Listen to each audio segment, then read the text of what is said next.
අපේ ආයෝජන ඉන්දියාවට යයිද?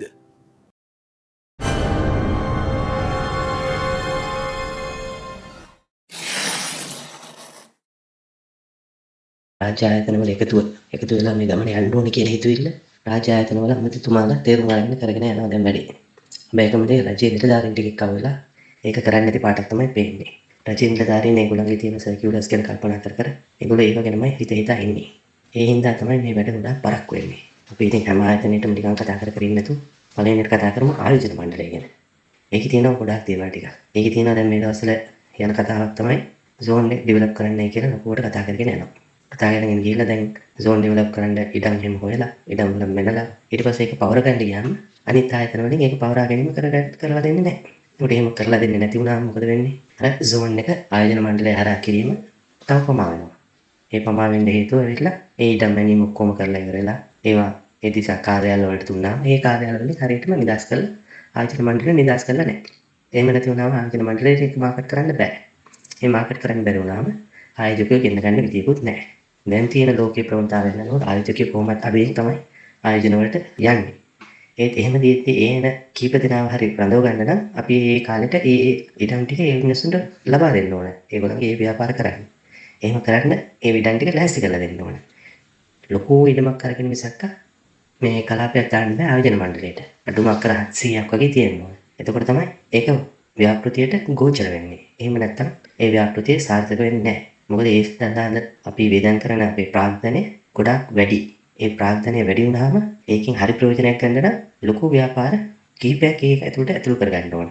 එතකොට තමයි ඒකේ හරි ප්‍රයෝජනය එන්නේ. එතකොට තමයි ඒකේ වේදන් බෙදී ගිහිල්ලා එක ආයතනයකට අඩු ගාණක් වේදන් වෙන්නේ. ආයතන ගොඩක් ඒ කලාපය ඇතුළේ තිබුණා. එහෙම තමයි මේ දැනට තියෙන කලාප සාර්ථක වෙලා තියෙන්නේ. මොකද ගොඩක් ආයතන ඒ කලාප ඇතුළේ තියෙන හන්ද. කලාප ඇතුළේ තියෙන ආයතන ප්‍රමාණය අඩු වුණාම ඒ කලාපේ ඒගොල්ලන් පැවැත්ම කරගෙන යන්න දරන්න තියෙන වේදම වැඩි වෙනවා. එහෙම වුණාම මේක කරගෙන යන්න අමාරුයි. ඔයගේ අවස්ථාවන් හන්දා අනිත් ආයතන වලින් තීරණය කරන්න ඕන කලාප සඳහා ආයෝජන මණ්ඩලයට ඉඩම් දෙනවද නැද්ද කියන එක. ඒක කරන්න පුළුවන් රජයෙන්ම මැදිහත් වෙලාම තමයි. රජය කියන්න ඕන අනිත් ඔක්කොම ආයතන වලට මේ දේවල් මේ විදිහට කරන්න කියලා. ඒ සඳහා හරියට ප්‍රතිපත්ති සම්පාදනය වෙන්න ඕන. ප්‍රතිපත්ති ටික සම්පාදනය වෙලා මෙන්න මේ ඩිරෙක්ෂන් එකේ යනවා කියලා හැමෝටම කියන්න තිබුණා නම් හැමෝම මේ දිශාව හරහා වැඩ කරගෙන යන්න පුළුවන්. ඒ ඇරෙන්න එක එක ආයතන එක එක පැතිවලට ඇදගෙන ගියොත් එහෙම මේ රට එක පැත්තකටවත් යන්නේ නැහැ. එක දිශාවකට යන්න නම් ප්‍රතිපත්ති සම්පූර්ණ එක පැත්තකට හදාගන්න ඕන. හැම ආයතනයක්ම එක වගේ වැඩ කරන්න ඕන එකම පැත්තකට. ආයෝජනය කියනවා කියලා කිව්වම ඒකෙදි සමහර වෙලාවට මුල් කාලේදී මේ එන ව්‍යාපාරිකයට සහන අපිට දෙන්න වෙනවා. ඒ දුන්නොත් තමයි මේ ව්‍යාපාරිකයා මෙහි ඇවිල්ලා නතර වෙලා ඊට පස්සේ ඒගොල්ලන්ගේ ආයෝජන වලින් උත්පාදනය කරගෙන ඒගොල්ලන්ගේ ලාභ උපදවගෙන ඊට පස්සේ තමයි ඒගොල්ලෝ තව ආයෝජන වලට යන්නේ. මේ තාක්කල් ආපු හැම ආයෝජනයක්ම දිගටම ආයෝජනය කරා ප්‍රති ආයෝජනය කරා මිසක් ඒ ගොඩක් සල්ලි අරගෙන කියන්නේ නැහැ පිටරටවල් වලට. එහෙම කට්ටිය තමයි දැනට ලංකාවේ පවතින්නේ. ඒ හින්දා තමයි ආයෝජන මණ්ඩලය මේ තාක්කල් පවතින්නේ. ඊට අමතරව ශ්‍රී ලංකාවේ ව්‍යාපාර බොහොමයක් බිහි වුණා. ඒත් ආයෝජන මණ්ඩලය හරහා බිහි වෙච්ච ව්‍යාපාර. ඒ ව්‍යාපාර දැන් හොඳට අත්විහිද වෙලා ඒගොල්ලෝ වෙන රටවල් වල දැන් ආයෝජන කරලා තියෙනවා. දැන් මේ ආයෝජනය කරපු අපේ ළඟම රටේ ඉන්න ව්‍යාපාරිකයෝ අපේ ලංකාවේ ව්‍යාපාරිකයෝ ගිහිල්ලා අපේ ළඟම රටේ ආයෝජනය කරලා තියෙනවා. දැන් මේ ළඟම රටේ තියෙන ඉන්දියාවේ තියෙන ඇමරිකාවත් එක්ක තියෙන තීරුබදු අඩු කර ගැනීම හරහා දැන් අපේ රටේ ඉන්න ඒ හොඳ ව්‍යාපාරිකයෝ ඉන්දියාවේ කරපු ආයෝජනයේ වැඩි ලාභ ලබා ගන්න පුළුවන්. එහෙ ඉඳන් ඒගොල්ලෝ ආයෝජනය කරපු ව්‍යාපාර වලින් වැඩි ලාභ ලබා ගන්න පුළුවන් හන්ද මෙහි තියෙන ව්‍යාපාර එහෙ ගෙන යන කතාවක් දැන් යනවා. එහෙම විය යුතුද කියලා මම අහන්න කැමතියි. මොකද මෙහෙම ඒගොල්ලෝ කොහොමත් මෙහෙදි තමයි හොඳ ප්‍රමිතිය තියෙන භාණ්ඩ නිපදවුවේ. ඉන්දියාවේ කරේ ලොකු ප්‍රමාණයක් භාණ්ඩ නිපදවපු එක. එහෙම තියාගෙන හිටපු කට්ටිය භාණ්ඩ නිපදවීම එහෙ කරාට කමක් නැහැ. හොඳ ප්‍රමිතියේ තියෙන භාණ්ඩ ටික මෙහෙම නිපදවලා යවවනම් තමයි හොඳ.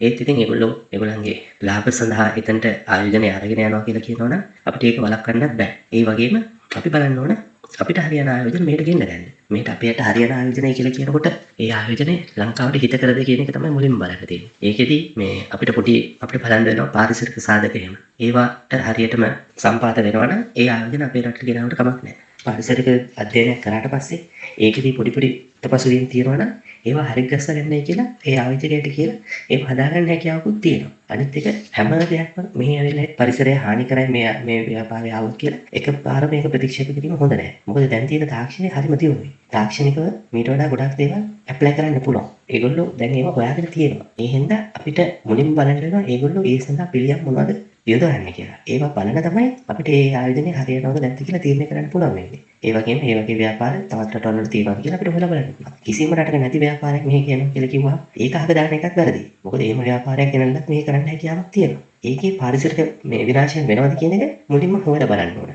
හොයලා බලලා එහෙම වෙන්න හැකියාවක් තියෙනවා නම් ඒව අවම කරගන්න අපේ පාරිසරික නිලධාරීන්ට ඒක කියන්න පුළුවන්. මෙන්න මේ දේවල් කරලා මේවා අඩු කරගත්තොත් පාරිසරික විනාශය අපිට මේ ආයෝජනේ ලංකාවට ගේන්න පුළුවන් කියන එක ඒගොල්ලන්ට කියන්න පුළුවන්. මෙන්න මේ වගේ දේවල් කරලා හිට ආයෝජන ලංකාවට ගෙනල්ලා හිට ආයෝජන වලින් තමයි මේ රට ඉස්සරහට අරන් යන්න වෙන්නේ. ඒ හන්දා කාර්මික ආයතනය වගේම ආයෝජන මණ්ඩලය වගේම අනිකුත් ආයතන ඔක්කොම එකතු වෙලා මේ ආයෝජන දිරිගැන්වලා මේ ආයෝජන වැඩි කර ගැනීම තමයි රටේ තියෙන ප්‍රගතියට හොඳම ක්‍රියාමාර්ගය. මේ සඳහා පෙළ ගැස්වීම කරන්න අමාත්‍ය මණ්ඩල වලටත් පුළුවන් කතා කරාට උඩම ඉන්න නිලධාරි මණ්ඩලේ අවුරුදු 70 ගාණක් එක දිගටම අර හිටපු කට්ටියත් එක්ක වැඩ කරලා ඒ විදිහටම ටෙම්පරාදු වෙලා ඒ කට්ටියම තාමත් ඉන්නවා ඔය හැම ආයතනයකම. ඒ උඩ ඉන්න කට්ටිය ඒ ආයතනවල උඩින් ඉන්න මැනේජ්මන්ට් එකේ ඉන්න කට්ටියත් එක්ක අමාත්‍ය මණ්ඩලයේ කට්ටිය කතා කරද්දී ඒගොල්ලෝ අර කට්ටියට ෆීඩ් කරපු කලින් හිටපු දේශපාලඥයන්ට ෆීඩ් කරපුවම තමයි මේගොල්ලෝ දැන් ඉන්න දේශපාලඥයන්ට දෙන්නේ. ඒකන්ද මේ දැන් ඉන්න දේශපාලකයෝ පල්ලෙහා ඉන්න සේවකයන්ගෙන් හරි තත්ත්වයන් අවබෝධ කරගෙන ඒ තත්ත්වයන් හරහා වැඩ කරගෙන ගියොත් තමයි හොඳ.